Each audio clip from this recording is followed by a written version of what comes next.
Anxiety is something that's very misunderstood. Everybody has some anxiety, but if you have it to a very high level, you know that it's very different because it stops you from doing so many things in your life that you'd like to do, but also it comes with a set of physical symptoms that can be quite upsetting and quite worrying if you don't understand what's going on. You may find that your heart beats so fast it feels like it's going to explode, or that your stomach ties itself up in knots and you can't even think about eating.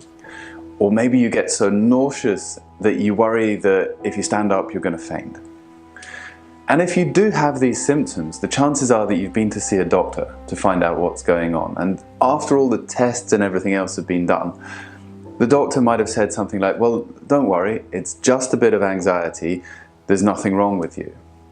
But of course, there is a problem because you still feel that way. You still have those feelings in your heart.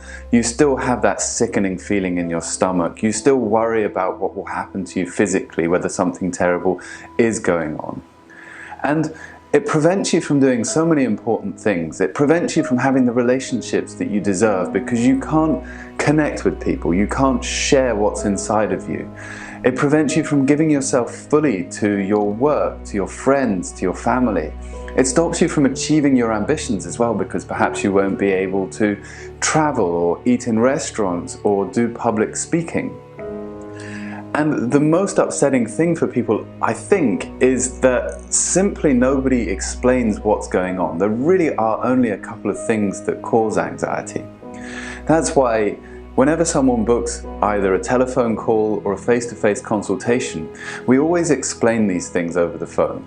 Because sometimes just hearing what's going on and finding out exactly what you can do about it, the steps that you can take to begin to take your life back from anxiety, makes an enormous difference to how you feel. So instead of feeling overwhelmed like nobody understands and nobody knows what you're going through, you realize that lots of people go through this and it is possible to get out of it.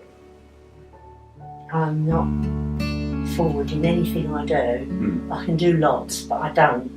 I sit back. Okay. And I won't go out or anything like that. If someone invites me out, I think, no, I won't go out. I don't want them to see me.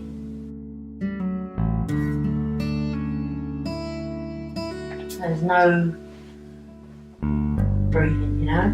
Yeah. I didn't think I'd say that. Fantastic. I feel wonderful. Okay. I do feel wonderful. Great. I feel a lot lighter, a lot less burdened, and a lot more empowered than when I did when I walked in here. And I feel a lot more, well, what I would have called braver before, but I don't feel particularly brave anymore. I just feels a bit more normal. Whereas before I would have had to kind of dredge up some bravery. I'm excited about the future. What I'm really excited about, I think, is that I don't have this kind of weight on me, because I felt like I was kind of dragging an anchor, and I don't feel like that. So I think what's really exciting is I feel a bit lighter and I feel a bit nicer. My feeling is that I don't fit. Okay. I don't fit in this, in any of these scenarios. I don't fit. I think I'm rejected by most people. How do you feel? Good, yes. Very good. It's very powerful. Very powerful technique.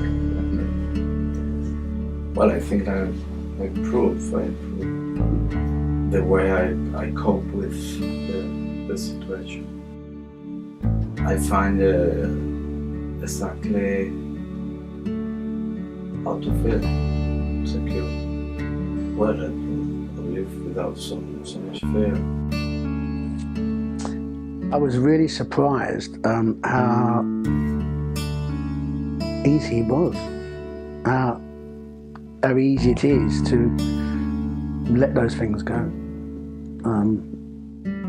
I kind of thought that there might be much more, but it's a simple technique to make me feel happy and grounded, contented. We use clinical hypnotherapy to treat anxiety. And the reason for that is that hypnotherapy is about learning to become very deeply relaxed. The interesting thing about relaxing is that nobody can ever make you do it.